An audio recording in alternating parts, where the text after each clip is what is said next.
نحمده ونصلي على رسوله الكريم اما بعد فاعوذ بالله من الشيطان الرجيم بسم الله الرحمن الرحيم رب اشرح لي صدري ويسر لي امري واحلل عقدة من لساني يفقهوا قولي یا ایھا الذین آمنوا، اے لوگو جو ایمان لائے ہو، لا تخونوا اللہ، مت خیانت کرو اللہ سے، والرسول اور رسول صلی اللہ علیہ وسلم سے، وتخونوا اماناتکم اور مت خیانت کرو آپس کی امانتوں میں، وانتم تعلمون حالانکہ تم جانتے ہو۔ مراد اس سے کیا ہے؟ جلوت میں بھی اللہ کے اطاعت گزار بنو اور خلوت میں بھی، چھپ کر بھی اللہ کی نافرمانی سے بچو اور ظاہر میں بھی، یعنی اللہ سے خیانت نہ کرو سے مراد کیا ہے؟ ہر حال میں اللہ کی اطاعت کرو، اللہ تعالیٰ نے جو فرائض تم پر عائد کیے ہیں ان میں کوتاہی نہ کرو، کمی نہ کرو۔ رسول صلی اللہ علیہ وسلم سے خیانت کیا ہے جس سے منع کیا گیا ہے؟ کہ جن باتوں پر کسی نے آپ صلی اللہ علیہ وسلم سے بیعت کی ہے، آپ سے عہد کیا ہے، اس عہد کو نہ توڑا جائے۔ پھر اسی طرح آپ صلی اللہ علیہ وسلم کی جو پالیسی تھی کفار سے متعلق، اس کو ظاہر نہ کیا جائے، یعنی آپ کے ساتھیوں کو تلقین کی جا رہی ہے کہ وہ آپ کی باتوں، راز اور امانات کو محفوظ رکھیں، حفاظت سے رکھیں، بہت احتیاط سے کام لیں، کوئی جنگی تدبیر، کوئی آپ کے فیصلے، اقدامات اشارتاً یا کنایتاً دشمنوں کو اس سے آگاہ نہ کریں، کیونکہ جنگی حالات تھے نا۔ اور پھر آپس کی امانات کی خیانت نہ کرو۔ نبی صلی اللہ علیہ وسلم نے اکثر خطبوں میں ایک حدیث بار بار دہرائی، وہ کیا تھی؟ لا ایمان لمن لا امانت لہ ولا دین لمن لا عہد لہ۔ اس شخص کا کوئی ایمان نہیں جس کے پاس امانت کا پاس نہیں، اس کا دین نہیں جس کے پاس عہد کی پاسداری نہیں۔ آپس کی امانتوں میں کون سی امانتیں؟ یعنی ایک دوسرے سے کیے ہوئے عہد معاہدے اور وہ تمام تر ذمہ داریاں جو کسی انسان پر عائد کی گئی ہوں۔ عہد معاہدے کیا ہوتے ہیں؟ ایک تو عام عہد معاہدے ہیں، وعدے وعید جو ہم لوگوں سے کرتے ہیں، دوسرے خاص بھی ہوتے ہیں، مثلا نکاح ایک کانٹریکٹ ہے۔ اب شادی کے بعد ایک عورت یا مرد جو ہے وہ خیانت نہ کرے دوسرے کے ساتھ، اپنے پارٹنر کے ساتھ۔ پھر اسی طرح نگاہوں کی خیانت بھی ہوتی۔ امانتوں میں خیانت کیا ہوتی؟ امانت سے مراد صرف کسی کے پیسے رکھ کے اس میں خیانت کرنا نہیں، بلکہ تمام تر ذمہ داریاں مراد ہیں جن کو ادا کرنا ضروری ہے۔ اب حیرت کی بات ہے نا کہ اللہ تعالیٰ نے مسلمانوں کی قلت کا اور خوف کا اور بے سکونی کا ذکر کر کے پھر جب ان کے حالات کو بدلا تو شکر گزاری کا حکم دیا، اور ساتھ ہی کس چیز سے منع کیا؟ خیانت سے منع کیا۔ تو شکر گزار شخص خیانت نہیں کرتا۔ مثلا اس کو چھوٹی سی مثال سے آپ سمجھیں، ایک شخص ہے، اس کے پاس نوکری نہیں ہے، وہ بڑی منت ترلا کر کے کہیں سے نوکری لیتا ہے۔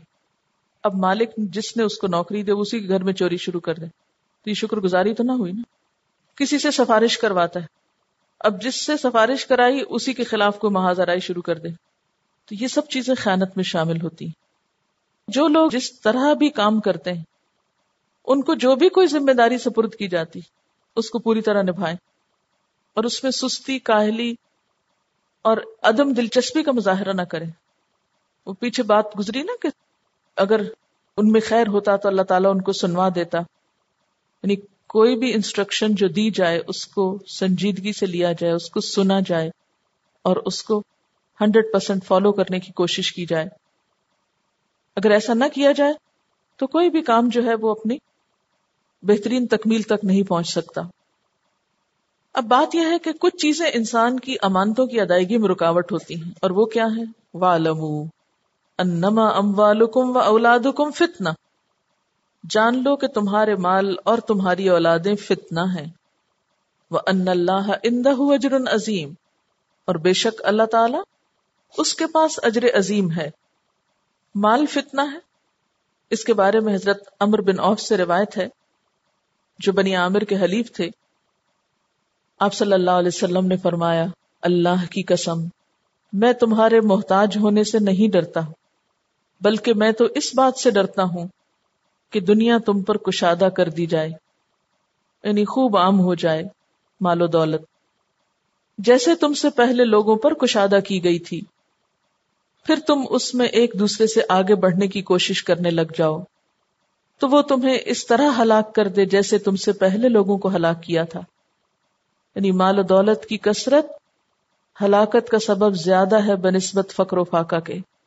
آپ صلی اللہ علیہ وسلم نے فرمایا، ہر امت کی ایک آزمائش ہے اور میری امت کی آزمائش مال ہے، یعنی ہر امت کسی نہ کسی چیز سے آزمائی جاتی، اور امت محمد صلی اللہ علیہ وسلم مال سے آزمائی جا رہی ہے۔ اور اب آپ دیکھیں کہ جن کے پاس نہیں ان کا رویہ کیا ہے، اور جن کے پاس ہے ان کا رویہ کیا ہے۔ جن کے پاس نہیں وہ بھی اپنی دینی ذمہ داری نہیں نبھانا چاہتے، وہ کہتے ہیں تم ہم سے دین کی بات کرتے، ہمارے پاس کھانے کو نہیں، ہم نماز کیسے پڑھیں، ہم یہ کام کیسے کریں۔ اور جن کے پاس ہے وہ اس مال و دولت کو سنبھالنے سے فارغ نہیں۔ اور اس وقت مجموعی طور پر امت مسلمہ کے مال و دولت کے ساتھ کیا ہو رہا ہے اور کیا ہونے والا ہے وہ بھی آپ کے سامنے ہے۔ وہ اربوں ڈالر جو غیروں کے پاس تھے، اگر مسلمانوں کے حالات درست کرنے میں استعمال کیے جاتے، اگر یہ سب کچھ امت کی تعلیم اور تربیت اور ان کی ترقی پر خرچ ہوتا، تو کیا آج امت مسلمہ کے پاس اتنی طاقت نہ ہوتی کہ وہ بہت ساری مصیبتوں کا مقابلہ کر سکتی؟ تو کیا اتنے اور بنائے نہ جا چکے ہوتے؟ لیکن عمومی طور پر ہم سب کا، یہ نہیں کہ میں کسی خاص حکومت یا کسی خاص لوگوں ہی کی طرف اشارہ ہے، نیچے سے لے کے اوپر تک سب کی سوچ ملتی جلتی۔ عموماً ہمارا طریقہ کیا ہوتا ہے، جو بھی ریٹائر ہوتا ہے، جس کے پاس بھی 4 پیسے آتے ہیں ان کو فکس کراتا ہے، مفت کی آمدنی ہوتی ہے، اور خود بیکار ادھر ادھر کی سیاست اور بیکار مشغلوں میں مشغول ہو جاتا ہے، اور اس سے وہ جو کام اور تعمیر کا دروازہ ہے وہ رک جاتا ہے۔ یعنی اکثریت کی سوچ کیا ہے کہ پیسے کو بس ایسا محفوظ کر دیا جائے کہ جس میں کوئی خود محنت بھی نہ کرنی پڑے، نہ دماغ لڑانا پڑے، نہ تھکنا پڑے، نہ کوئی کوشش کرنی پڑے، اور نہ ہی کسی نقصان کا اندیشہ ہو، بس امن چین سے بیکاری میں وقت گزر جائے۔ جس قوم کی سوچ یہ بن جائے وہاں ترقی کیسے ہو سکتی، وہاں آگے کیسے بڑھا جا سکتا ہے؟ اسی لیے تو اللہ تعالیٰ نے سود کو حرام قرار دیا تھا، لیکن ہم اس کو کسی نہ کسی طرح حلال کرنے کے جواز ڈھونڈتے ہیں۔ سیدنا عبداللہ بن عمرو بن العاص کہتے ہیں کہ میں نے آپ صلی اللہ علیہ وسلم کو یہ کہتے سنا، محتاج مہاجرین دولت مند مہاجرین سے 500 سال پہلے جنت میں داخل ہوں گے۔ یعنی دنیا میں اگر کسی کے پاس نہیں تو وہ اپنے آپ کو محروم نہ سمجھے، اور اس محرومی میں اپنی عبادت اور اپنے فرائض میں کوتاہی نہ کرے۔ اگر محرومی کے باوجود وہ عبادت کرتا رہا اور اپنے فرائض پورے کرتا رہا تو وہ دوسروں سے پہلے جنت میں جا پہنچے گا۔ آپ صلی اللہ علیہ وسلم نے یہ بھی فرمایا کہ میں نے جنت میں جھانکا تو وہاں ان لوگوں کی کثرت دیکھی جو دنیا میں محتاج تھے۔ ابراہیم بن عبد الرحمن کہتے ہیں کہ عبد الرحمن بن عوف کے سامنے ایک روز کھانا رکھا گیا تو کہنے لگے مصعب بن عمیر جنگ احد میں شریک ہوئے، وہ مجھ سے بہتر تھے، ان کے کفن کے لیے ایک چادر ملی، اور حمزہ یا کسی اور کا نام لے کر کہا وہ شہید ہوئے، وہ بھی مجھ سے بہتر تھے، ان کے کفن کو بھی صرف ایک چادر ملی۔ میں ڈرتا ہوں کہ کہیں ایسا نہ ہو کہ عیش و آرام کے سامان ہمیں دنیا میں ہی دے دیے جائیں، اور یہ کہہ کر رونا شروع کر دیا۔ یعنی ان کا حال یہ تھا کہ دنیا کی نعمتیں آنے پہ پریشان ہو جاتے تھے کہ کہیں ہمیں یہ دین سے غافل نہ کر دیں، آخرت کو نہ بھلا دیں۔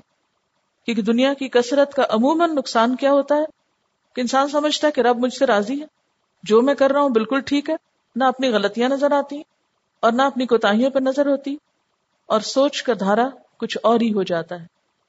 کیونکہ پھر عیش و عشرت کے جب عادی ہوتے ہیں کوئی مشقت برداشت نہیں کرنا چاہتے۔ حضرت ابو ذر غفاری کہتے ہیں کہ آپ صلی اللہ علیہ وسلم نے فرمایا، بلا شبہ قیامت کے دن بہت مال و دولت رکھنے والے ہی زیادہ نادار ہوں گے، مگر جسے اللہ نے دولت دی اور اس نے اسے اپنے دائیں سے بائیں سے آگے سے پیچھے سے ہر طرف سے دولت کو اللہ کی راہ میں لٹایا اور اس مال سے بھلائی کمائی۔ پر ایسے بہت کم ہیں کہ جو اپنے مال سے خیر و بھلائی کے کام دن رات ظاہر چھپے ہوئے دائیں بائیں آگے پیچھے کرتے چلے جائیں۔ آپ صلی اللہ علیہ وسلم نے فرمایا، جو شخص اللہ سے ڈرتا ہو اس کے دولت مند ہونے میں خطرہ نہیں، کیونکہ وہ اس دولت سے خیر اور بھلائی کے کام ہی کرے گا. پھر اسی طرح مال کے علاوہ اولاد کو فتنہ قرار دیا. اولاد کس طرح فتنہ ہے؟ نمبر ایک تو آپ دیکھیں کہ جن کے پاس اولاد نہیں ہوتی وہ اولاد کو حاصل کرنے میں کیسے کیسے غلط کام کرتے ہیں. بسا اوقات جتنا زیادہ شرک ہو رہا ہے مسلمانوں میں، اس کا ایک بڑا حصہ ان لوگوں کے حصے میں آ گئے جن کے پاس اولاد نہیں. ایسے ایسے طریقے، ایسے ایسے ٹونے ٹوٹ کے ایسے ایسے شرکیہ کام کیے جاتے ہیں کہ جو انسان کے ایمان کو نقصان دینے والے. پھر آپ دیکھتے ہیں کہ اگر اولاد ہو جاتی ہے تو اس صورت میں بہت سے لوگ تو پیدا ہونے سے پہلے ہی اسے ختم کرنا چاہتے ہیں تاکہ یہ ہمارے لیے وبال جان نہ بنے. وہ ایک اور فتنے میں مبتلا ہے. کچھ لوگ مفلسی کے ڈر سے مار ڈالتے ہیں، پھینک دیتے ہیں، جیسے عربوں کے ہاں بھی قتل اولاد کی مختلف صورتیں رائج تھیں. پھر اسی طرح کچھ لوگوں کا فتنہ کیا ہے کہ وہ اولاد کی تربیت کی طرف سے غافل ہوتے ہیں. وہ اولاد کی تربیت کو کیا سمجھتے ہیں کہ صرف ان کو مال و دولت دے دیا جائے، ان کو دنیا کی ہر عیش و عشرت کرا دی جائے تو اس سے ہم نے اولاد کا حق ادا کر دیا. حالانکہ جب ہم اولاد کو دنیا کا بناتے ہیں تو وہ پھر دنیا ہی کی محبت میں گرفتار ہو کر دنیا ہی کے بن جاتے ہیں، وہ ہمارے نہیں رہتے. اور اس کے برعکس جو لوگ صحیح تربیت کرتے ہیں اور اولاد کو اللہ سے جوڑتے ہیں تو پھر وہ اولاد ماں باپ کے حقوق بھی ادا کرتی ہے.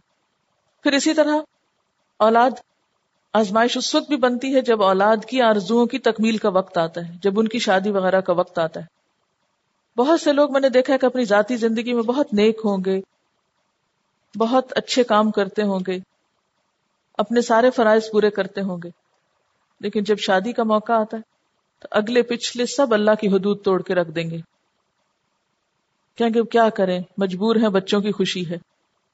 یعنی شادی بیاہ کے موقع پر جو رسمیں ہوتی ہیں یا کی جاتی ہیں اس میں اپنی ساری دینداری کو بہا کے رکھ دیتے ہیں. تو بات یہ ہے کہ مال اور اولاد تو فتنہ ہے، لیکن ساتھ ہی یہ خوش قسمتی کی علامت بھی ہے اگر ان کو انسان صحیح رستے میں استعمال کرے. مال بھی صدقہ جاریہ بنتا ہے اور اولاد بھی صدقہ جاریہ بنتی، لیکن صرف اس وقت جبکہ انسان ان کو خیر و بھلائی میں استعمال کرے. وَأَنَّ اللَّهَ عِندَهُ أَجْرٌ عَظِيمٌ، یاد رکھو اللہ کے پاس اجر عظیم ہے، اجر عظیم. یہ اجر عظیم مال اور اولاد ہی سے انسان کو حاصل ہوتا ہے. یعنی مال اور اولاد کو فتنہ کہہ کے برا بھلا نہیں کہا گیا. یعنی اس آیت سے کوئی یہ نہ سمجھے کہ اللہ تعالیٰ یہ بتانا چاہتے ہیں کہ مال اور اولاد تمہارے لیے بہت بڑی برائی ہیں. فتنے کا مطلب کیا؟ آزمائش ہے، امتحان ہے. امتحان جہاں انسان کے لیے مصیبت کا سبب ہوتا ہے وہاں اس کے درجوں میں بھی تو بلندی کا سبب بنتا ہے.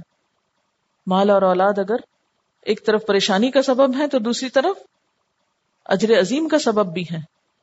امتحان آپ کا یہ ہے کہ آپ انہیں استعمال کہاں کر رہے ہیں. ہم میں سے ہر ایک کو سوچنا ہے یہ کہ وہ اپنے مال اور اولاد کے بارے میں کیا سوچ اور رویہ رکھتا ہے. کیونکہ قیامت کے دن کچھ لوگ اٹھیں گے جو بڑی نیکیاں لے کر جائیں گے، لیکن ان کو بتایا جائے گا تمہاری اولاد تمہاری ساری نیکیاں کھا گئی. پھر فرمایا یا ایھا الذین آمنو، اے لوگو جو ایمان لائے ہو، ان تتقوا اللہ، اگر تم اللہ سے ڈرو گے، یجعل لکم فرقانا، تو بنا دے گا تمہارے لیے فرقان. فرقان کیا چیز ہوتی؟ فرقان کا لفظ فعل قاف سے فرق کرنا. تمہارے اندر فرق کرنے کی صلاحیت پیدا کر دے گا. کس چیز کو فرق کرنے کی؟ اچھائی اور برائی کو، نیکی اور بدی کو. یعنی اگر تمہارے اندر تقوی ہوا تو اس کی بدولت تمہارے دل روشن ہوں گے، بصیرت تیز تر ہوگی، ہدایت کا راستہ واضح ہوگا. اور کیا ملے گا تقوی کی وجہ سے؟ وَيُكَفِّرْ عَنْكُمْ سَيِّئَاتِكُمْ، اور تمہاری برائیاں تم سے دور کر دے گا. یعنی دل اچھا ہے نا تو عملی طور پر اگر کوئی غلطی ہو بھی گئی تو اللہ تعالیٰ اس کو صاف کر دے گا. وَيَغْفِرْ لَكُمْ، اور تم کو بخش دے گا. وَاللَّهُ ذُو الْفَضْلِ الْعَظِيمِ، اور اللہ بہت بڑے فضل والا ہے.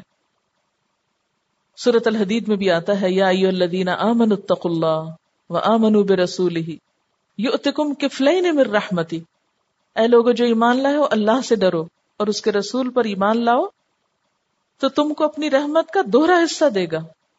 وَيَجْعَلْ لَكُمْ نُورًا، اور تمہارے لیے ایک ایسا نور بنا دے گا تمشون بہ، جس کے ساتھ تم چلو گے، یعنی تمہیں ایک خاص نور اور روشنی عطا کرے گا جس کے ساتھ ساتھ تم زندگی کا سفر طے کرو گے.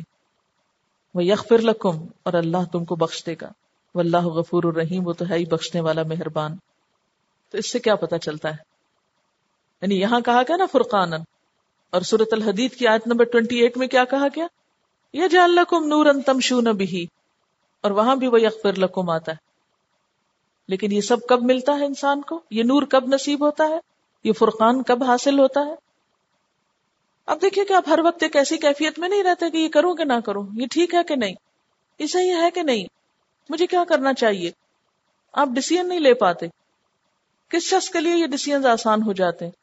جس کے اندر تقویٰ ہوتا ہے، وہ دل مطمئن کے ساتھ فیصلے کرتا چلا جاتا ہے، اور اللہ تعالیٰ اس کو سجھاتا چلا جاتا ہے، راہ دکھاتا چلا جاتا ہے. یوں لگتا ہے انگلی پکڑ کے راستہ دکھا رہا ہے کہ یہ تمہارے لیے فائدہ مند ہے. بات یہ ہے کہ ہم تو اپنے 1 منٹ بعد کو بھی نہیں جانتے. اس وقت اگر آپ یہ سوچیں کہ 5 منٹ بعد کیا ہونے والا ہے، کچھ پتا آپ کو؟ ٹوٹل ڈارکنیس ہے نا فیوچر کے بارے میں، مکمل اندھیرا ہے. اگر اتنے نیئر فیوچر کے بارے میں اندھیرا ہے تو پھر آگے تو کچھ پتا نہیں. تو ہر انسان اس کشمکش سے ضرور گزرتا ہے، اور خصوصاً جب زندگی میں اہم فیصلے کرنے ہوتے تو مجھے کیا کرنا چاہیے.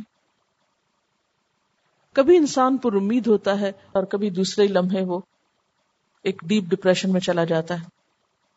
ایسے میں جو چیز انسان کو تھامتی ہے اور جو چیز انسان کو بہتر فیصلے کرواتی ہے وہ اللہ کا تقویٰ ہے. اندر جھانک کے دیکھو، جو بھی کرنے جا رہے اس میں یہ سوچا ہے کہ وہ راضی ہے یا نہیں. اور جب یہ معیار ہو جائے گا تو فیصلے خود بخود درست ہونے لگیں گے. اور اگر غلطی ہو بھی گئی اس کے باوجود نیت کی درستگی کے ساتھ کہیں اوپر نیچے ہو بھی گیا، یغفر لکم، قابل معافی ہے. یہ وہ دل دیکھتا ہے نا. واللہ ذو الفضل العظیم، اور اللہ بہت بڑے فضل والا ہے. وہ ہماری طرح نہیں ہے کہ چھوٹی چھوٹی باتوں پر ہم دوسرے کو معافی نہ کریں. وَإِذْ يَمْكُرُ بِكَ الَّذِينَ كَفَرُوا، اور جب چالیں چل رہے تھے تیرے ساتھ وہ لوگ جنہوں نے کفر کیا. کس کے ساتھ؟ حضور صلی اللہ علیہ وسلم کے ساتھ. کیا چالیں چل رہے تھے؟ کس بات کی؟ لِيُثْبِتُوكَ، کہ تجھ کو قید کر دیں. یثبتو کا لفظ اس بات سے ہے جس کا اصل معنی کیا ہوتا ہے؟ پابند کر دینا، روک دینا. اسی میں قید کرنا بھی شامل ہوتا ہے. ثابت قدمی جو ہوتی ہے، قدم ایک جگہ جم جائے، تو قید میں بھی کیا ہوتا ہے؟ ایک ہی جگہ رہنا پڑتا ہے. لیثبتو کا کافر حضور صلی اللہ علیہ وسلم کے بارے میں جب ہر حربہ اختیار کر چکے تو آخری کار انہوں نے کیا کیا؟ دار الندوہ میں سارے قوم کے رئیسوں کا ایک اجتماع بلایا، باہم مشاورت کی. حدیث میں آتا ہے کہ شیطان بھی انسانی شکل میں ان کے بیچ میں شامل ہوا. کہنے لگا کہ میں نجد سے تعلق رکھتا ہوں، ایک بوڑھا انسان ہوں، بہت سمجھدار ہوں. تم لوگ لگتا ہے کسی مشورے میں بیٹھنے لگے ہو، مجھے بھی ساتھ شریک کر لو، اچھے مشورے دوں گا تم کو. اور کرتے کرتے سب کا وہاں رئیس بن بیٹھا. تو وہ سب لوگ مل کر سازش کر رہے تھے کہ اب آپ صلی اللہ علیہ وسلم کے راستے کو روکنے کے لیے کیا کیا جائے. آیا قید کر دیا جائے، او یقتلوک، یا آپ کو قتل کر دیا جائے، او یخرجوک، یا ایگزائل کر دیا جائے، ملک سے نکال دیا جائے. وَيَمْكُرُونَ، اور وہ چالیں چل رہے تھے، خوب خوب ہر ایک مشورے دے رہا تھا. وَيَمْكُرُ اللَّهُ، اور اللہ بھی تدبیر کر رہا تھا. وَاللَّهُ خَيْرُ الْمَاكِرِينَ، اور اللہ بہترین تدبیر کرنے والا ہے. اب کہا یہ جاتا ہے کہ جب مشورہ ہو رہا تھا باہم تو ایک فریق کی رائے یہ تھی کہ آپ کو ایک جگہ قید کر دیا جائے اور کبھی بھی نہ آزاد کیا جائے. لیکن کچھ دوسرے لوگوں نے کہا کہ اگر آپ کو قید کیا گیا تو جو ساتھی قید خانے سے باہر ہوں گے وہ تو اپنا کام کریں گے، اور جب وہ قوت پکڑیں گے آ کے آپ کو چھڑا لے جائیں گے. تو یہ تو مسئلے کا حل نہیں. دوسرے نے کہا کہ اپنے ہاں سے نکال دو، باہر جا کے جو بھی کریں سو کریں، ہماری جان چھوٹ جائے ان سے. تو کچھ دوسرے لوگوں نے کہا نہیں، یہ جہاں بھی جائیں گے ان کی بات میں بہت جادو اثر ہے، وہ بہت سو کو اپنے ساتھ ملا لیں گے، پھر وہ تم پہ آ کے حملہ آور ہوں گے اور تمہارا خاتمہ کر دیں گے. پھر ایک اور تجویز کیا آئی کہ آپ کو نعوذ باللہ قتل کر دیا جائے اور خاتمہ کر دیا جائے تاکہ جان چھوٹ جائے. اس پر سب متفق. لیکن کوئی بھی قوم اپنے اوپر یہ الزام لینے کو تیار نہ تھی، لہذا طے کیا پایا کہ ہر قبیلے کا ایک آدمی مل جائے، یعنی کہ سب قبیلوں کا ایک ایک آدمی سامنے آئے اور پھر سب مل کر آپ پر یہ الغار کریں، اور اس طرح اس قتل کا جو ذمہ ہوگا وہ کسی ایک پر نہیں ہوگا بلکہ سب پہ ہوگا. لہذا بنو ہاشم جو ہے وہ کس کس سے بدلہ لیں گے، اور اس طرح کام بھی تمام ہو جائے گا اور بنو عبد مناف کے لیے ناممکن ہوگا کہ سب سے لڑ سکے، اور اس طرح خون بہا لینے پہ راضی ہو جائیں گے اور سب کچھ ٹھکانے لگ جائے گا. وَيَمْكُرُ اللَّهُ، اللہ تدبیر کر رہا تھا، اور اللہ کی تدبیر کیا تھی کہ وہ رات، اس رات کی طرف اشارہ ہے جب ان لوگوں نے مشورے کے بعد آخری ایکشن لینا چاہا. وہ نوجوان جو ہر قبیلے سے اکٹھے کیے گئے تھے، آپ صلی اللہ علیہ وسلم کے گھر کے باہر انہوں نے محاصرہ کیا اور انتظار کرنے لگے کہ جس وقت بھی آپ گھر سے نکلیں گے عبادت وغیرہ کے لیے فوراً آپ پر حملہ کر دیا جائے گا. لیکن ہوا یہ کہ اللہ کی طرف سے ان سب کو ایسی اونگ آئی کہ حضور صلی اللہ علیہ وسلم جب باہر نکلے، مٹھی بھر مٹی لے کر ان پہ پھینکتے ہوئے، ان کی طرف ڈالتے ہوئے یوں نکل گئے کہ کسی کو بھی آپ کے نکلنے کا پتہ نہ چلا، یہاں تک کہ آپ غار ثور میں جا پہنچے جب پیچھے سے انہوں نے پھر گھڑ سوار دوڑائے. تو اس سے کیا پتہ چلتا ہے کہ اللہ کی تدبیر سب سے زیادہ مضبوط ہے.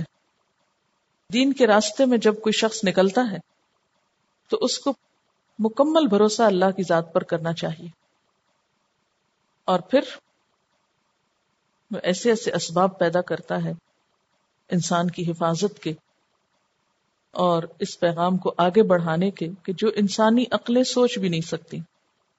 وہ پورے سردار اکٹھے تھے، شیطان بھی انسانی شکل میں ساتھ موجود تھا، ایک سے ایک بڑھ کے مشورہ دے رہا تھا، اور اس مشاورت پر سب متفق بھی ہو چکے تھے. متفق ہونے کے بعد وہ عملی طور پر سامنے بھی آ چکے تھے، لیکن اس کے باوجود اللہ تعالیٰ ان کو نکال کر لے گئے. اور آپ کو یاد ہے کہ حضور صلی اللہ علیہ وسلم نے سیدنا علی رضی اللہ تعالیٰ عنہ کو اپنے بستر پر چھوڑا اور امانتیں لوٹانے کے لیے کہا. چونکہ پیچھے امانتوں کا بھی ذکر ہے کہ تم اپنی امانتوں میں خیانت نہ کرو، تو آپ دیکھتے ہیں کہ حضور صلی اللہ علیہ وسلم نے اپنے دشمنوں کی امانتوں میں بھی خیانت نہیں کی. اور آخری وقت میں اگر آپ کو فکر تھا تو کس بات کا؟ اپنی جان کا نہیں، وہ تو اللہ کے حوالے. اپنی امانت پوری کریں. ذرا تصور کریں، اپنے آپ کو رکھیں اس جگہ پر کہ آپ کسی ایسی جگہ پر ہیں جہاں چاروں طرف سے لوگ آپ کو گھیرے ہوئے ہیں اور آپ کے قتل کے درپے ہیں. اس وقت آپ کو اپنی جان کی پڑی ہوگی یا لوگوں کی امانتوں کی؟ مثال کے طور پر آپ میں سے جو لوگ پیپر چیک کرتے ہیں وہ اس وقت یہ سوچیں گے کہ ہم یہ پیپر جو ہیں وہ صحیح سلامت حوالے کر جائیں دنیا سے جانے سے پہلے کہ کسی طالب علم پر کوئی ناحق ظلم نہ ہو جائے. یا آپ کے پاس اگر کوئی ایسی ہی ذمہ داری ہے کسی سے متعلق تو سوچیں گے آپ کہ میں اپنی ذمہ داری پوری کر جاؤں آخری وقت میں. اور ہم کام چھوڑ کے کوئی بھی بہانہ کر دیتے ہیں، وہ فلانا ہو گیا تھا اس لیے یہ کام نہیں ہو سکا، بس نہیں ہو سکا. ہر چیز کو لائٹلی لیتے ہیں. اور ہوتا کیا، جب ایک شخص ذمہ داری نہیں پوری کرتا تو دوسرا بھی نہیں کرتا، دوسرا نہیں کرتا تو تیسرا دیکھ کے وہ بھی نہیں کرتا، اور نتیجتاً ساری قوم کا جو حال ہو رہا ہے اس وقت وہ پھر ہم ڈیزرو کرتے ہیں. حضرت حذیفہ بن یمان رضی اللہ تعالیٰ عنہ سے روایت ہے کہ ہمیں رسول اللہ صلی اللہ علیہ وسلم نے 2 باتیں بیان فرمائیں، ان میں سے ایک کو میں نے دیکھ لیا، دوسری کا میں انتظار کر رہا ہوں. آپ نے ہم سے بیان فرمایا کہ امانت لوگوں کے دلوں کی جڑ گہرائی میں اتری، یعنی فطرت کا حصہ بنا دیا کہ ہر شخص کو پتا ہے کہ جو چیز اس کی نہیں، اس کے اوپر ذمہ داری یا امانت ہے، وہ اس کو واپس دینی ہے۔ پھر قرآن نازل ہوا اور انہوں نے اسے قرآن اور سنت سے جانا، یعنی اس کی اہمیت کو، یعنی فطرت کا یہ سبق قرآن و حدیث سے تازہ ہوا۔ پھر آپ نے ہم سے بیان کیا کہ امانت اٹھ جائے گی۔ آپ نے فرمایا اس طرح کہ آدمی سوئے گا اور امانت اس کے دل سے قبض کر لی جائے گی، یعنی اٹھا لی جائے گی، پس اس کا اثر ایک معمولی نشان کی طرح باقی رہ جائے گا۔ پھر وہ سوئے گا اور امانت اس کے دل سے اٹھا لی جائے گی، پس اس کا اثر آبلے کی مانند رہ جائے گا، یعنی جیسے وہ ایک چھالا سا بنتا ہے، پھر اس کے بعد وہ ختم ہو جاتا ہے تو اسکن واپس اپنی جگہ پہ لوٹ آتی، جیسے ایک انگارہ ہو جسے تو اپنے پیر پہ لڑکائے تو اس سے چھالا نمودار ہو جائے، پس تو اسے ابھرا ہوا دیکھتا ہے لیکن اس میں کوئی چیز نہیں ہوتی۔ پھر آپ نے ایک کنکری لی اور مثال سمجھانے کے لیے اسے پیر پہ لڑکایا، یعنی چھالا کس طرح بنتا ہے کہ اگر ایک چھوٹی سی اسپارک بھی آ کے پڑتی ہے، جیسے ایک کنکری کو آپ نے ڈال کے بھی دکھایا، اس سے کیا پتہ چلتا ہے آپ کے طریقہ تعلیم کہ آپ صرف زبانی نہیں باتیں کرتے تھے بلکہ جو چیزیں عملی طور پر پریکٹیکلی کر کے دکھا سکتے تھے وہ کر کے بھی ساتھ دکھاتے تھے۔ یعنی یوں آگ کا انگارہ گرتا ہے، آپ نے ایک پتھر گرا کے دکھایا۔ پس لوگ صبح کے وقت باہم خرید و فروخت کرتے ہوں گے، ان میں سے کوئی امانت ادا کرنے کے قریب بھی نہ پھٹکتا ہوگا، یعنی بازاروں میں اور آپس کے معاملات میں، حتیٰ کہ کہا جائے گا کہ فلاں شخص کی اولاد میں ایک امانت دار آدمی تھا، یعنی یہ کہا جائے گا کہ فلاں شخص کی اولاد میں ایک امانت دار تھا۔ اتنے ریئر ہو جائیں گے امانت دار لوگ۔ حتیٰ کہ کہا جائے گا فلاں شخص کس قدر مضبوط، کتنا ہوشیار، کتنا عقل مند ہے، حالانکہ اس کے دل میں رائی کے برابر بھی ایمان نہ ہوگا، کچھ بھی اس کے اندر امانت کا پاس نہ ہوگا۔ بظاہر دیکھنے میں وہ بہت کلیور، بہت سمجھدار اور بہت ہوشیار نظر آ رہا ہوگا۔ حضرت حذیفہ کہتے ہیں کہ بلا شبہ مجھ پر ایک وقت ایسا گزر چکا کہ مجھے یہ پرواہ نہیں ہوتی کہ میں کس سے خرید و فروخت کروں، اس لیے کہ مجھے یقین ہوتا تھا کہ اگر وہ مسلمان ہے تو اس کا دین مجھ پر میری چیز لوٹا دے گا، اور اگر عیسائی یا یہودی ہے تو اس کا ذمہ دار نگران مجھے میری چیز واپس کر دے گا، یعنی مجھے کسی سے نقصان کا اندیشہ نہیں تھا۔ لیکن آج اس کے برعکس معاملہ ہو جانے کی وجہ سے میں تم میں سے صرف فلاں فلاں آدمی سے خرید و فروخت کرتا ہوں، یعنی سب کے اوپر مجھے اعتماد نہیں۔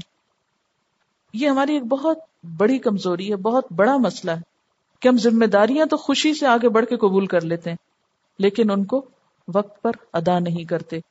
نتیجہ کیا ہوتا ہے کہ ہم آگے نہیں بڑھ پاتے، ہم پلٹ پلٹ کے پچھلا ہی دہراتے رہتے ہیں کہ وہ جو کہا تھا اس کا کیا بنا، اور وہ کام ہوا کہ نہیں ہوا، اور کیوں نہیں ہوا۔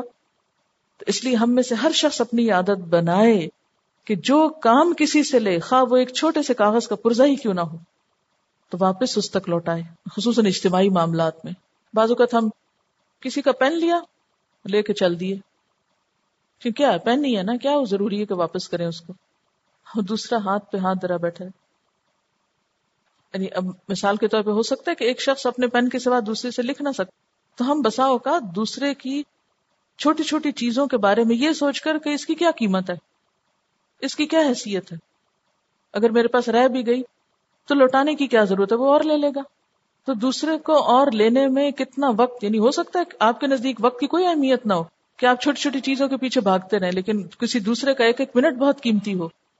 تو ان تمام چیزوں میں ہمارے ایک مجموعی جو ایک بنا ہے، ایک پورا ایک قومی یا اجتماعی اخلاق جو بن چکا ہے، وہ کیا ہے؟ کسل مندی، سستی، نیگلیجنس، اپنی مرضی کے مطابق چیزوں کو لینا۔ وآخر دعوانا ان الحمد للہ رب العالمین۔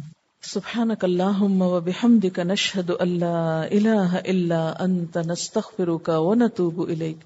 السلام علیکم ورحمۃ اللہ وبرکاتہ۔